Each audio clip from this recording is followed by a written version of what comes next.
आज की तेज रफ्तार दुनिया में दूसरों को समझना और गहरे रिश्ते बनाना पहले से कहीं ज्यादा जरूरी हो गया है। ज्यादातर लोग सोचते हैं कि सिर्फ अपने लक्ष्यों पर ध्यान देना ही सफलता की कुंजी है और अक्सर अच्छे रिश्तों की अहमियत भूल जाते हैं। लेकिन असली समझदारी ज्ञान इकट्ठा करने में नहीं, बल्कि दूसरों को समझने और उनसे जुड़ने में है। आपको अपने रिश्तों में समय लगाना चाहिए, क्योंकि आसपास के लोगों को आपके ध्यान और हमदर्दी की जरूरत है। अपने सामाजिक कौशल सुधार कर आप न सिर्फ दूसरों को ज्यादा समझ पाएंगे, बल्कि अपना नजरिया भी बदल सकते हैं। अगर आप सिर्फ भौतिक सफलता पर ध्यान दे रहे हैं, तो अब असली संतोष की राह पर चलने का वक्त आ गया है। बेहतर व्यक्तित्व बनाना सिर्फ रिश्ते सुधारने के लिए नहीं, बल्कि खुद और अपनों के लिए खुशहाल जीवन बनाने के लिए है। यह सारांश आपको प्रकाशक बनने के उपकरण देगा, जो दूसरों के सर्वोत्तम गुणों को निखारने में मदद करता है। इन सबकों पर महारत हासिल कर आप मजबूत सामाजिक दायरा और गहरे रिश्ते बनाने की क्षमता बढ़ाएंगे। ऐसा करके आप अपने आसपास एक अधिक जुड़ा हुआ और सार्थक समुदाय बना सकेंगे। देखे जाने की शक्ति। इस दुनिया में दो तरह के लोग मिलते हैं, जो दूसरों को समझते हैं और जो नहीं। पहला प्रकार स्वस्थ संबंध बनाता है, जबकि दूसरा विषाक्त माहौल पैदा करता है। सार्थक संबंध बनाने के लिए मजबूत सामाजिक कौशल जरूरी है। इंसानों के लिए अपनी पहचान बनाना और सम्मानित महसूस करना भोजन पानी जितना ही जरूरी है। दूसरों को सम्मानित और मूल्यवान महसूस कराना उनकी मौजूदगी को पहचानने से शुरू होता है। जब हम दूसरों को समझा हुआ महसूस कराते हैं, तो यह उन्हें खुशी और संतुष्टि देता है। दूसरी ओर, उदासीनता दिखाने से लोग अनमहत्वपूर्ण महसूस कर सकते हैं। कई लोग जीवन में उपेक्षित महसूस करते हैं, क्योंकि उन्हें लगता है कि कोई उन्हें नहीं समझता। आपके पास एक विकल्प है। आप या तो कम करने वाले या प्रकाशक बन सकते हैं। कम करने वाले दूसरों को छोटा या अनदेखा महसूस कराते हैं। ये लोग स्वार्थी होते हैं और सिर्फ अपनी जरूरतों की परवाह करते हैं। प्रकाशक, हालांकि, वास्तव में दूसरों में रुचि रखते हैं। वे सार्थक प्रश्न पूछना, सम्मान दिखाना और लोगों को महत्वपूर्ण बनाना जानते हैं। अधिकांश लोग दूसरों को सही से समझने में विफल रहते हैं। जब हमें गलत समझा जाता है, तो हमारा मूल्य कम हो जाता है, लेकिन सामाजिक कौशल विकसित करके इसे सुलझाया जा सकता है। बेहतर सामाजिक कौशल दोस्ती, शादी और काम के रिश्तों को मजबूत बनाते हैं। जब अलग पृष्ठभूमि के लोग एक दूसरे को समझते हैं, तो समुदाय मजबूत होते हैं। सामाजिक कौशल सुधारने के लिए मानवीय संबंधों का महत्व समझें। व्यक्तिगत लक्ष्यों के बजाय सार्थक रिश्ते बनाने पर ध्यान दें। अगर आप भावनात्मक रूप से अलग हैं, तो अकेलेपन से बाहर निकलें। भावनात्मक दूरी का मतलब है दूसरों से भावनात्मक स्तर पर दूर रहना। इसे दूर करने के लिए आप सामाजिक गतिविधियों में शामिल हो सकते हैं, जैसे आकस्मिक बातचीत या समूह कार्यक्रम। अगर आप न्याय या चोट के डर से भावनाएं व्यक्त करने से डरते हैं, तो इस डर को जड़ से संबोधित करना जरूरी है। शुरुआत करें अपनी भावनाओं को विश्वसनीय करीबी दोस्तों और परिवार के साथ साझा करके। साथ ही दूसरों को पूरा ध्यान देने और सच में उन्हें सुनने का अभ्यास करें। बातचीत सुंदर तरीके से खत्म करना, माफी मांगना और सामाजिक कार्यक्रम आयोजित करना सीखें। उदाहरण के लिए, इस किताब के लेखक डेविड ब्रूक्स एक संयमित यहूदी परिवार में बड़े हुए, जहां भावनाएं व्यक्त करना प्रोत्साहित नहीं था। परिवार बहुत बौद्धिक था और अक्सर डिनर पर विक्टोरियन स्मारकों या लैक्टोज असहिष्णुता जैसे विषयों पर चर्चा करता था। नतीजतन डेविड ने अपने दोस्तों को दूर से देखा, पर कभी भावनात्मक रूप से जुड़ने की कोशिश नहीं की। लेखन उनकी शरण बना, क्योंकि वे इसे अकेले कर सकते थे। कॉलेज के लिए डेविड ने शिकागो विश्वविद्यालय चुना, जो बौद्धिक और भावनाहीन माहौल के लिए जाना जाता था। उन्होंने अलगाव पसंद किया और अंतरंगता से बचते थे। भेद्यता के डर और सामाजिक कौशल की कमी से डेविड के कोई करीबी नहीं थे। एक बार बेसबॉल मैच में बल्लेबाज का टूटा बल्ला डेविड के पैर से टकराया। भावुक होने के बजाय उन्होंने बस बल्ला हटाया और खेल देखना जारी रखा। यह अलगाव उनके शुरुआती जीवन का प्रतीक बन गया। लेकिन जब डेविड पिता बने तो सब कुछ बदलने लगा। उन्होंने जटिल रिश्ते देखे, असफलताएं झेलीं और उम्र के साथ कमजोर हुए। इन अनुभवों ने उन्हें नरम बनाया और दबी भावनाओं को समझने में मदद की। एक महत्वपूर्ण क्षण था जब डेविड ने न्यूयॉर्क के एक सार्वजनिक थिएटर में एनी हैथवे और जोकर बिल इरविन के बीच एक पैनल चर्चा देखी। दोनों कलाकारों के बीच भावनात्मक संबंध स्पष्ट था। वे एक दूसरे का समर्थन करते थे और जब एनी ने गाना शुरू किया तो दर्शकों को रूमाल दिए गए अगर किसी की आंखें भर आईं।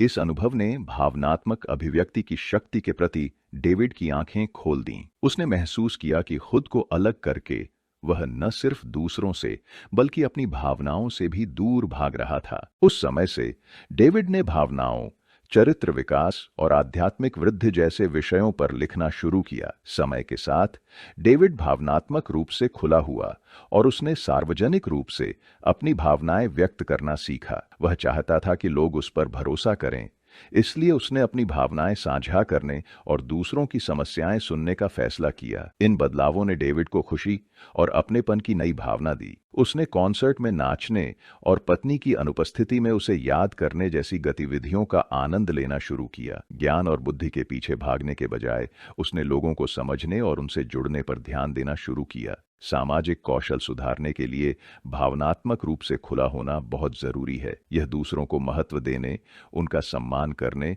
और उनके प्रति सहानुभूति दिखाने से शुरू होता है। अगर हम सब अपने सामाजिक कौशल सुधारें तो हम एक अधिक जुड़ा हुआ और दयालु समाज बना सकते हैं। नमस्कार दोस्तों, आप यह बुक सुन रहे हैं बुकपीडियाज यूट्यूब चैनल के माध्यम से। अगर यह बुक आपको पसंद आई है तो मेरे यूट्यूब चैनल बुकपीडियाज को सब्सक्राइब करना मत भूलना। किसी व्यक्ति को कैसे न देखें। दूसरों को वास्तव में जानना और समझना सबसे कठिन कामों में से एक है। ज्यादातर लोगों में मानसिक बाधाएं होती हैं जो उन्हें दूसरों से जुड़ने से रोकती हैं। ये बाधाएं, जिन्हें कम करने वाली चालें कहा जाता है, मनोवैज्ञानिक प्रवृत्तियां हैं जो हमारी बातचीत को प्रभावित करती हैं। ये चालें शुरू में सामाजिक स्थितियों से निपटने में मदद करती हैं, पर अक्सर दूसरों को दूर रखने का साधन बन जाती हैं। इनमें अहंकार, चिंता, भोला यथार्थवाद, कम बुद्धि की समस्या, वस्तुवाद, अनिवार्यता और स्थिर मानसिकता शामिल है। अहंकार, इतना आत्म केंद्रित होना कि आप दूसरों को न देख पाएं। अहंकारी लोग अपनी ही बातों पर ध्यान देते हैं।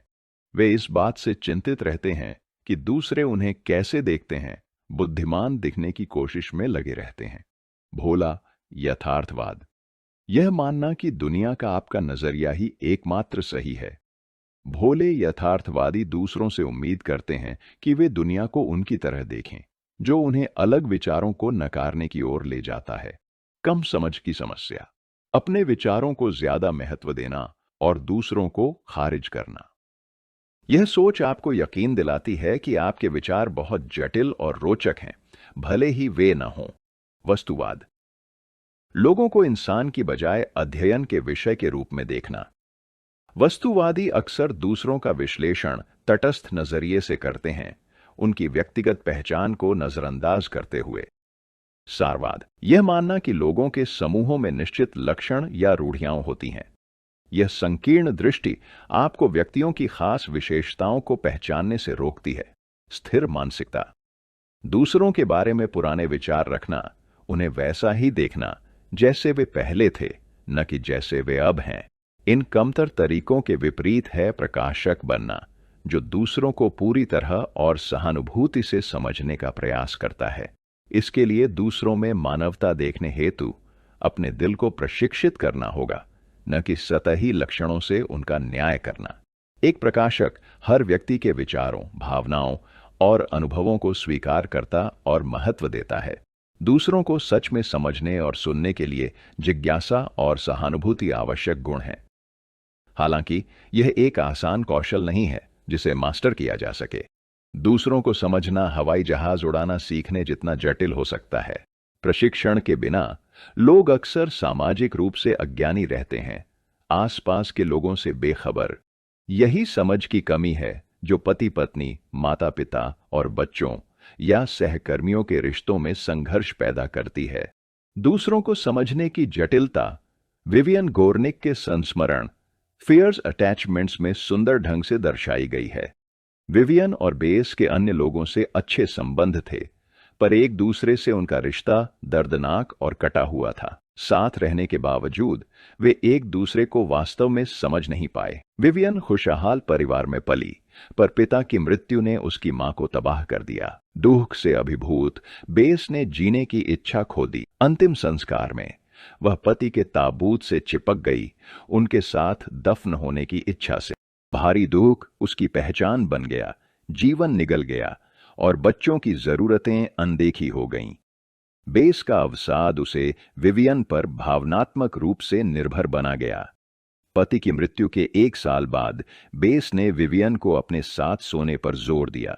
विवियन ने इस लगाव को प्यार नहीं बल्कि घुटन के रूप में देखा और नाराज हुई। जैसे जैसे विवियन बड़ी हुई, उसने स्वतंत्रता चाही, जिससे लगातार बहस हुई। दोनों महिलाएं जिद्दी थीं और भावनात्मक दूरी को पाटने में असमर्थ थीं। बेस दुहक में डूबी थी, विवियन पर असर नहीं देखा। विवियन मां से दूर होकर उसका दर्द भूल गई।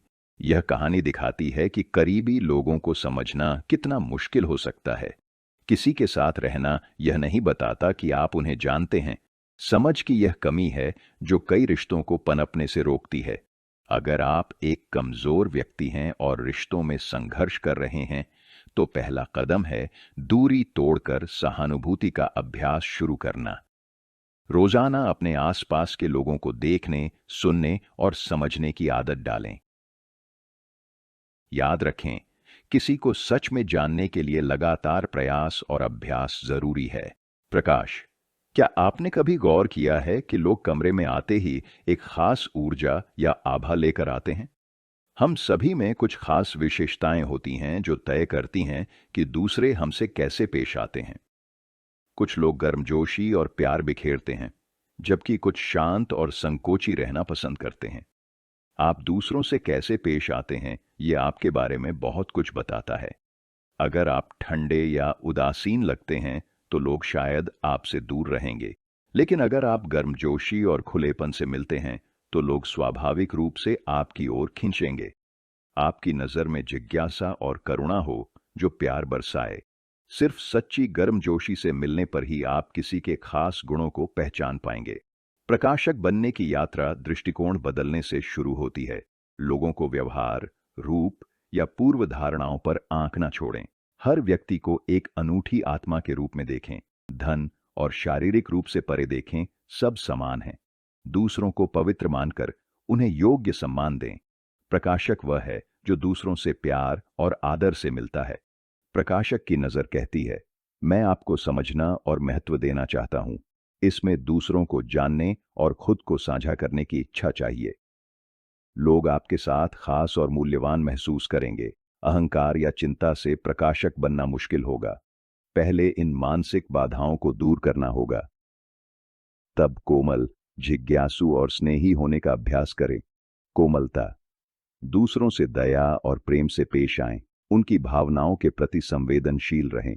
जब कोई अपनी कहानी सुनाए, बिना निर्णय के सुने। उन्हें महसूस कराएं कि वे महत्वपूर्ण हैं। मूल्यवान और सम्मानित महसूस करें। ग्रहणशीलता, दूसरों के विचार, भावनाएं और दृष्टिकोण स्वीकारें। ध्यान से सुने और खुले दिल से नए विचारों का स्वागत करें। नए विचार को खारिज न करें, उसके पीछे का तर्क समझें। जिज्ञासा, खुले प्रश्न पूछकर दूसरों में सच्ची रुचि दिखाए। नए लोगों को खुलने और अभिव्यक्त होने का मौका दें। उदारता, बिना कुछ चाहे दूसरों को समझने में समय लगाए। दयालु और सहायक बने। बातचीत में पूरी तरह मौजूद रहे। स्नेह, दूसरों के लिए प्यार और परवाह दिखाए। उन्हें बताएं कि वे आपके लिए महत्वपूर्ण हैं। इन गुणों से आप गहरे रिश्ते बनाएंगे और समझ विकसित करेंगे। आपकी बातचीत शैली दूसरों के खुलने को गहराई से प्रभावित करती है। बॉबी और उसके दोस्त जिमी का उदाहरण लें, जो एक बार में एक बुजुर्ग महिला से मिले। बॉबी विश्लेषणात्मक और चौकस था। महिला से बातचीत करते ही उसने तुरंत उसकी दिखावट और व्यवहार पर निर्णय लिया। उसने झुर्रीदार चेहरा, पुराने कपड़े देखे और उसके बारे में कई धारणाएं बना लीं। बॉबी के लिए वह महिला जुड़ने के बजाय विश्लेषण का विषय थी। जिमी ने दूसरी ओर जिज्ञासा और खुले मन से महिला से बात की। उसने उसके जीवन के बारे में पूछा और ध्यान से उसकी कहानियां सुनी। उसकी सच्ची दिलचस्पी से महिला को सम्मानित महसूस हुआ। जैसे जैसे बातचीत आगे बढ़ी, महिला खुलने लगी। उसने अपने साहसी युवा काल और जीवन अनुभवों को खुलकर साझा किया। जिमी की जिज्ञासा और खुलेपन ने उसे अपना असली रूप दिखाने को प्रेरित किया, जो वह बॉबी के साथ नहीं कर पाई थी। बॉबी का विश्लेषणात्मक दृष्टिकोण महिला के व्यक्तित्व की सतह तक सीमित था, जबकि जिमी की खुली प्रकृति ने उसके चरित्र के गहरे पहलुओं को उजागर किया। यह कहानी दर्शाती है कि दूसरों के प्रति हमारा दृष्टिकोण हमारे रिश्तों की गहराई तय करता है। हमारा संवाद करने का तरीका या तो जीवन भर की दोस्ती बना सकता है या फिर सतही संबंध छोड़ सकता है। एक प्रकाशक होना सिर्फ दूसरों को देखने के बारे में नहीं है, यह उन्हें देखा, मूल्यवान और सम्मानित महसूस कराने के बारे में है। इस दृष्टिकोण से आप ऐसे रिश्ते बना सकते हैं जो आप और दूसरों के लिए गर्म, सार्थक और परिवर्तनकारी हों। आप निराशा में डूबे दोस्त की मदद कैसे करते हैं?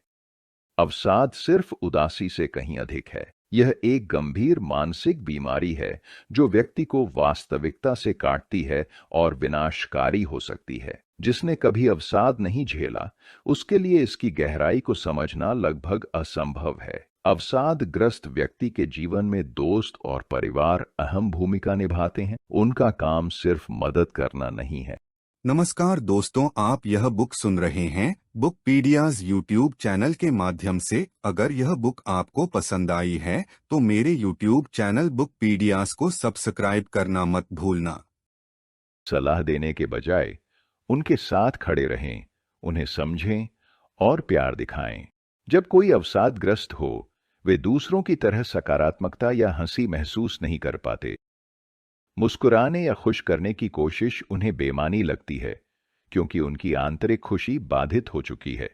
उन्हें आपके मूड सुधारने की जिद नहीं, बल्कि आपके समर्थन की जरूरत है। अवसादग्रस्त व्यक्ति से बात करना मुश्किल हो सकता है। वे अपना दर्द बताने में कठिनाई महसूस करते हैं, जिससे गलतफहमियां पैदा होती हैं। अकेलापन उन्हें सुरक्षित लगता है, क्योंकि भावनाएं व्यक्त करना बहुत कठिन होता है। अवसाद रिश्तों में दरार पैदा कर सकता है। अगर आपका दोस्त अवसादग्रस्त है, तो उन्हें दूर धकेलने पर भी समर्थन देते रहे। सकारात्मक सोच या अच्छी बातें याद दिलाने जैसे पुराने तरीकों से बचें। एक उदास व्यक्ति के लिए ऐसे अनुस्मारक अक्सर अपराध बोध बढ़ाते हैं, उन्हें कृतघ्न या और अधिक अकेला महसूस कराते हैं। यह समझना जरूरी है कि अवसाद को सिर्फ सलाह या सकारात्मक सोच से ठीक नहीं किया जा सकता। इसके बजाय आपकी भूमिका सुनने, समझने और निरंतर समर्थन देने की है। डेविड ब्रूक्स को अपने करीबी दोस्त पीट के साथ ऐसी ही चुनौती का सामना करना पड़ा। दोनों कनेक्टिकट के एक शिविर में मिले और जल्द ही अविभाज्य हो गए। उन्हें बास्केटबॉल, सॉफ्टबॉल और रग्बी जैसे खेल पसंद थे और वे एक दूसरे से मजाक करना पसंद करते थे।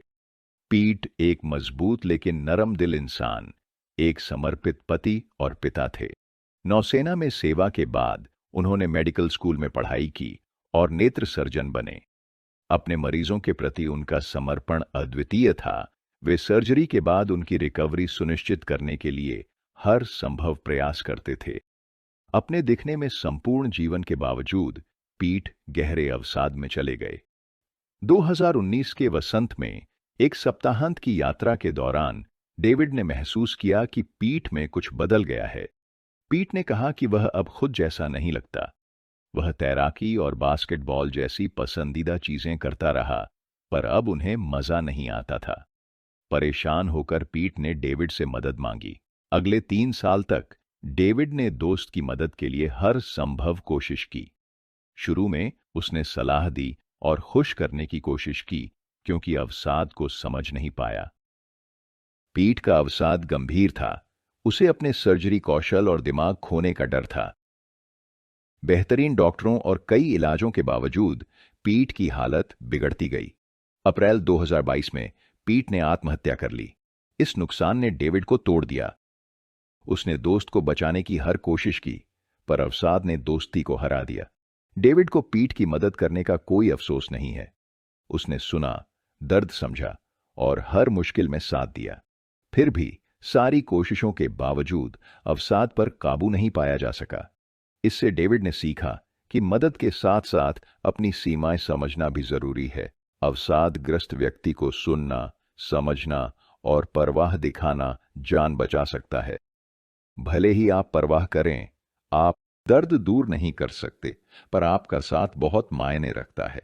कभी कभी बस किसी के साथ रहना ही सबसे बड़ा प्यार होता है।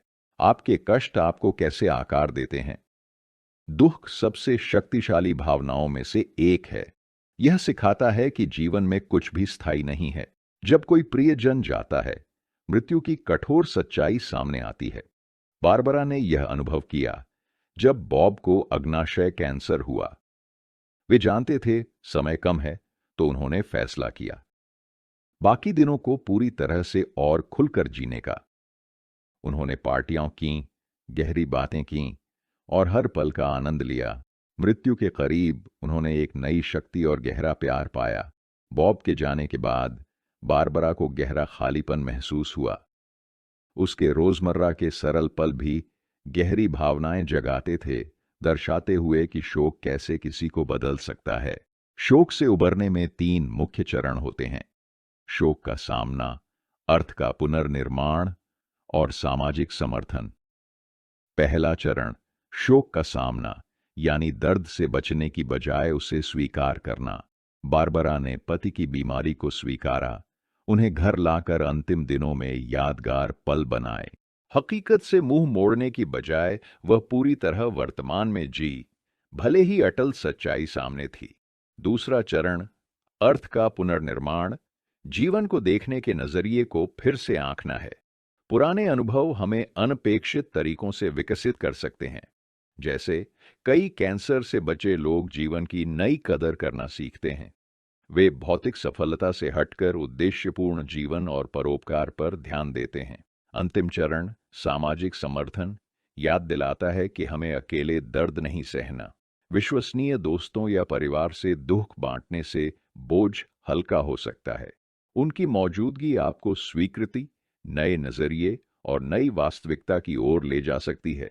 दयालु लोगों से घिरना, जिन्हें हम प्रकाशक कहते हैं, बहुत फर्क ला सकता है। दुख से निपटने का एक और प्रभावी तरीका है भावनात्मक लेखन। मनोवैज्ञानिक जेम्स पेनेबेकर ने दिखाया कि भावनाओं के बारे में लिखने से स्वास्थ्य सुधरता है। यह छिपे विचारों को सामने लाता है, आत्म जागरूकता और भावनात्मक उपचार को बढ़ावा देता है। इस प्रक्रिया में, जिसे भावनात्मक खुदाई कहते हैं, दर्दनाक यादों को समझने के लिए उन्हें फिर से देखा जाता है। अपने दुख के बारे में लिखना और किसी दोस्त से बात करना आपकी कहानी बदल सकता है। इस प्रक्रिया से आप पुराने दर्द को नई, सशक्त वास्तविकता में बदल सकते हैं। दुख हमेशा नहीं रहता। आप भावनाएं बांट सकते हैं, अर्थ खोजने के लिए लिख सकते हैं और दोस्तों का सहारा ले सकते हैं। ऐसा करके आप दर्दनाक कहानी को सीख में बदलकर एक मजबूत भविष्य बना सकते हैं। यह यात्रा आसान नहीं, पर इससे आप जीवन और दर्द को गहराई से समझ सकते हैं और उन संबंधों के लिए गहरी कृतज्ञता जो जीवन को सार्थक बनाते हैं। व्यक्तित्व। आप कमरे में कैसी ऊर्जा लाते हैं? हर व्यक्ति का अनोखा व्यक्तित्व होता है जो उसकी पहचान, व्यवहार और दृष्टिकोण को परिभाषित करता है। हमारा व्यक्तित्व हमारे जीवन को आकार देने में भी महत्वपूर्ण भूमिका निभाता है। व्यक्तित्व प्रकारों को समझना लोगों को बेहतर जानने में मदद करता है। व्यक्तित्व लक्षण व्यवहार के पैटर्न दिखाते हैं और अक्सर चुनौतियों पर प्रतिक्रिया का अनुमान लगा सकते हैं। मोटे तौर पर 5 मुख्य व्यक्तित्व प्रकार हैं: बहिर्मुखी, कर्तव्यनिष्ठ, तनावग्रस्त, सहमत और खुला। बहिर्मुखी लोग मिलनसार, ऊर्जावान और सामाजिक संपर्क पर फलते फूलते हैं। वे साहसी, स्वाभाविक, मजाकिया और गर्मजोशी व सकारात्मकता से भरे होते हैं। कर्तव्यनिष्ठ लोग अनुशासित, व्यवस्थित और दीर्घकालिक लक्ष्यों पर केंद्रित होते हैं। वे भरोसेमंद, जिम्मेदार और सफलता के लिए आवेगों को नियंत्रित करने में माहिर होते हैं। विक्षिप्त व्यक्ति अत्यधिक संवेदनशील होते हैं और भय, चिंता और उदासी से ग्रस्त रहते हैं। वे अक्सर तनाव से जूझते हैं और अवसाद के प्रति अधिक संवेदनशील होते हैं। सहमत लोग सहानुभूतिपूर्ण, सहयोगी और दयालु होते हैं।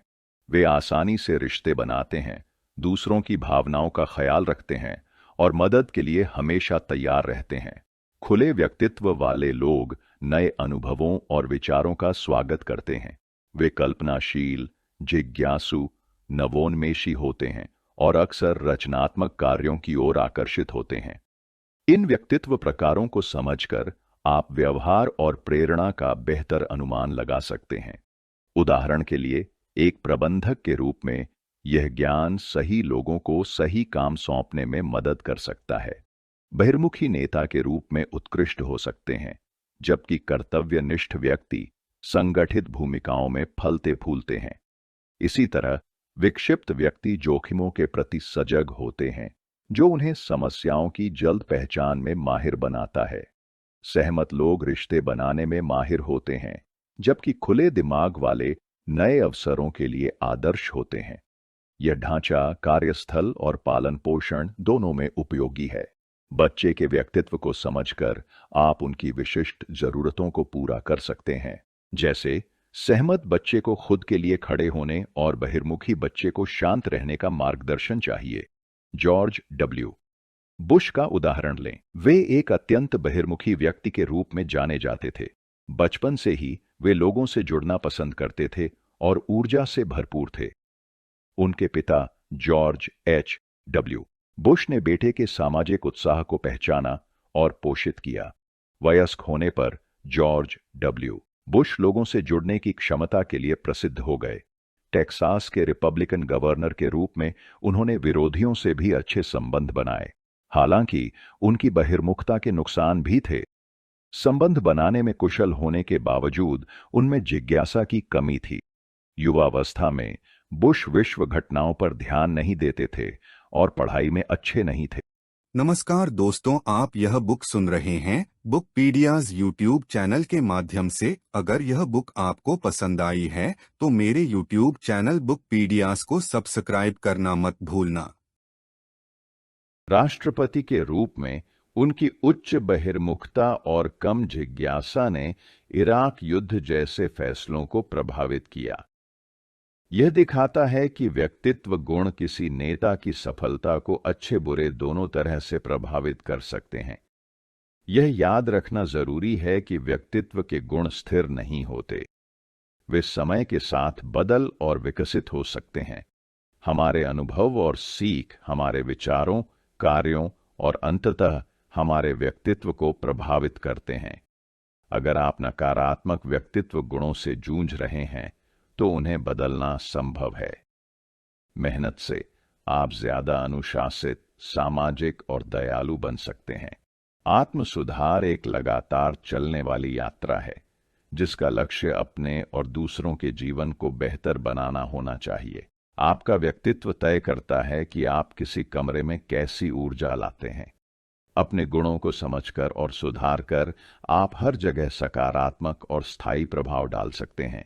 जीवन कार्य, हम विकास के कई चरणों से गुजरते हैं। हर चरण बदलाव और विकास लाता है। ये चरण विशेष कार्य लाते हैं जो हमारी पहचान और रिश्तों को आकार देते हैं। इन जीवन कार्यों को समझना आपको खुद और दूसरों को बेहतर समझने में मदद करेगा। बचपन में हमारा मुख्य लगाव माता पिता या देखभालकर्ताओं से होता है। इस समय परिचित चेहरों को छोड़ दुनिया धुंधली नजर आती है। बच्चे का एकमात्र काम प्यार करना और प्यार पाना होता है। जैसे जैसे बच्चे बड़े होते हैं, उनकी दुनिया की समझ बढ़ती जाती है, जिज्ञासा बढ़ती है और वे एक के बजाय हर चीज पर ध्यान देने लगते हैं। 2 साल की उम्र तक वे पहले बड़े जीवन कार्य का सामना करते हैं। स्वतंत्रता। इस चरण में बच्चे अक्सर नहीं कहकर अपनी पहचान जताते हैं। यह चरण चुनौतीपूर्ण होने के बावजूद समग्र विकास के लिए महत्वपूर्ण है। बच्चे तब एक ऐसी चुनौती का सामना करते हैं जहां वे अपनी योग्यता दिखाना चाहते हैं। वे खुद और दूसरों को साबित करना चाहते हैं कि वे कठिन काम कर सफल हो सकते हैं। इस चरण को पार करने से आत्मविश्वास बढ़ता है, लेकिन असफल होने पर हीन भावना और असुरक्षा पैदा हो सकती है। इसके लिए बच्चे एक स्वकेंद्रित सोच विकसित करते हैं जो उनकी इच्छाओं पर केंद्रित होती है। वे मान्यता चाहते हैं और अक्सर प्रतिस्पर्धी बन जाते हैं। यह सोच बचपन में ठीक है, पर वयस्कता में समस्या बन सकती है। उदाहरण के लिए, कुछ वयस्क जीवन को जीतने की प्रतियोगिता मान सकते हैं। वे अपने फायदे के लिए लोगों का इस्तेमाल करते हैं और गहरे रिश्ते नहीं बना पाते। बड़े होने पर लोग सामाजिक पहचान और घनिष्ठता विकसित करने की चुनौती का सामना करते हैं। उनके लिए अच्छी दोस्ती और सामाजिक स्थिति महत्वपूर्ण हो जाती है। इस चुनौती को पार करने से वे अच्छे दोस्त और साथी बन पाते हैं। असफल होने पर वे अंतर्मुखी और सामाजिक रूप से अलग थलग हो सकते हैं। नशा त्याग। इस चरण में वयस्क पारस्परिक चेतना विकसित करते हैं, जो दूसरों के अनुभवों की समझ और सहानुभूति को बढ़ावा देती है। यह मानसिकता उन्हें समूहों से जुड़ने और अपने विश्वासों पर सहयोग करने में मदद करती है। हालांकि पारस्परिक चेतना वाले लोग शाही चेतना में फंसे व्यक्तियों से संबंध बनाने में संघर्ष कर सकते हैं। उदाहरण के लिए, पारस्परिक चेतना वाला साथी भ्रमित हो सकता है जब उसका बंद साथी खुलेपन का जवाब नहीं देता। अगला कदम है कैरियर समेकन, जहां वे उद्देश्य और दिशा देने वाले कैरियर पथ पर ध्यान केंद्रित करते हैं। इस चरण में अक्सर सच्चे जुनून को खोजने से पहले विभिन्न नौकरियों या परियोजनाओं की खोज शामिल होती है। कैरियर समेकन के दौरान व्यक्ति केंद्रित मानसिकता विकसित करते हैं, आत्मनियंत्रण सुधारते हैं और मुख्य लक्ष्यों को प्राथमिकता देते हैं। हालांकि यह चरण भावनात्मक अलगाव का कारण भी बन सकता है, जहां लोग धन और प्रतिष्ठा जैसे बाहरी सफलता के मापदंडों पर अत्यधिक ध्यान देने लगते हैं। कुछ लोग इस चरण से आगे बढ़कर रचनात्मक कार्य को अपनाते हैं, जो भौतिक सफलता के बजाय गहरे संबंधों और संतुष्टि को प्राथमिकता देता है। रचनात्मकता में अगली पीढ़ी का मार्गदर्शन करना, दूसरों को विकसित होने में मदद करना और प्रभावी नेता बनना शामिल है। अंत में अंतिम जीवन कार्य अखंडता और निराशा के बीच एक संघर्ष है। इस चरण में व्यक्ति अपने जीवन पर चिंतन करते हैं, जिससे उपलब्धि या पछतावे की भावनाएं उत्पन्न होती हैं। अखंडता का अर्थ है अपने समय व्यतीत करने के तरीके से संतुष्ट होना, जबकि निराशा पुरानी गलतियों पर कड़वाहट और निराशा के साथ अटके रहने से उत्पन्न होती है। इस चरण में लोग अक्सर ज्ञान की खोज करते हैं और जीवन की छोटी खुशियों की सराहना करते हैं। वे वर्तमान पर ध्यान केंद्रित करते हैं, रोजमर्रा के पलों को संजोते हैं और सादगी में संतोष पाते हैं। इन जीवन कार्यों को समझना हमें सिखाता है कि चुनौतियां अनिवार्य हैं, पर वे विकास और बदलाव लाती हैं। दूसरों में इन चरणों को पहचानना सहानुभूति बढ़ाता और उनकी यात्रा समझने में मदद करता है। यह दृष्टिकोण आत्मनिरीक्षण को भी प्रोत्साहित करता है। सोचें कि आप अपने जीवन कार्यों में कहां हैं और आपकी चेतना कैसे विकसित हो रही है। ऐसा करके आप अपने विकास को बेहतर समझ और आसपास के लोगों के जीवन में योगदान दे सकते हैं। और अब हम इस सारांश के अंत में पहुंच गए हैं। आइए लोगों को समझने, क्या टालना है, क्या सुधारना है और मजबूत संबंध बनाने के तरीकों पर विचार करें। इन महत्वपूर्ण सबक को दोहराएं ताकि कोई जरूरी बात न छूटे। पहला, हमने जाना कि विकास और संतुष्टि के लिए मानवीय संबंध जरूरी हैं। सार्थक रिश्ते बनाने के लिए सहानुभूति जैसे सामाजिक कौशल चाहिए, जो हर तरह के संबंध सुधार सकते हैं। दूसरा, हमने उन मानसिक आदतों के खतरों को समझा जो दूसरों को समझने से रोकती हैं, इन्हें दूर करने के लिए जिज्ञासु और करुणामय दिल की जरूरत है। तीसरा, हमने सीखा कि प्रकाशक बनना यानी दूसरों से सच्चाई और गर्मजोशी से जुड़ना। रुचि और सहानुभूति से हम गहरे और सार्थक रिश्ते बना सकते हैं। चौथा, हमने देखा कि अवसादग्रस्त व्यक्ति की मदद कैसे करें। सुनना, समझना और बस साथ रहना अक्सर सलाह से ज्यादा मायने रखता है। अपनी सीमाओं को स्वीकारते हुए लगातार प्यार और समर्थन देना जरूरी है। पांचवा, हमने देखा कि दुहक और पीड़ा हमें कैसे आकार देते हैं। दर्द का सामना, सामाजिक समर्थन और लेखन जैसी गतिविधियां ठीक होने के प्रभावी तरीके हैं। छठा, हमने व्यक्तित्व के गुणों के बारे में जाना। इन गुणों को समझने से हम व्यवहार समझ और बातचीत सुधार सकते हैं। अपने गुणों को सुधार कर हम बेहतर नेता, माता पिता और साथी बन सकते हैं। अंत में हमने जीवन के चरणों और उनकी चुनौतियों पर विचार किया। इन चरणों को पहचानने से हम दूसरों और खुद के विकास को बेहतर समझ सकते हैं। इस यात्रा का मूल है दूसरों को वास्तव में देखना और समझना। सतही गुणों से परे देखकर हम उन गहरी भावनाओं से जुड़ते हैं जो हमें मानव बनाती हैं। सच्चा ज्ञान करुणा और सहानुभूति से शुरू होता है, जिसमें धैर्य और निष्पक्ष सुनना आवश्यक है। अंततः हम सभी समझे और समर्थित महसूस करना चाहते हैं। आइए ऐसी दुनिया बनाएं जहां गहरे संबंध और वास्तविक सहानुभूति पनपे। समझ और विकास की इस यात्रा के लिए धन्यवाद। अब आप पर है कि इन सीखों को लागू कर जीवन को समृद्ध बनाने वाले रिश्तों का पोषण करें। नमस्कार दोस्तों, आप यह बुक सुन रहे हैं बुक पीडियाज यूट्यूब चैनल के माध्यम से। अगर यह बुक आपको पसंद आई है तो मेरे यूट्यूब चैनल बुक पीडियाज को सब्सक्राइब करना मत भूलना।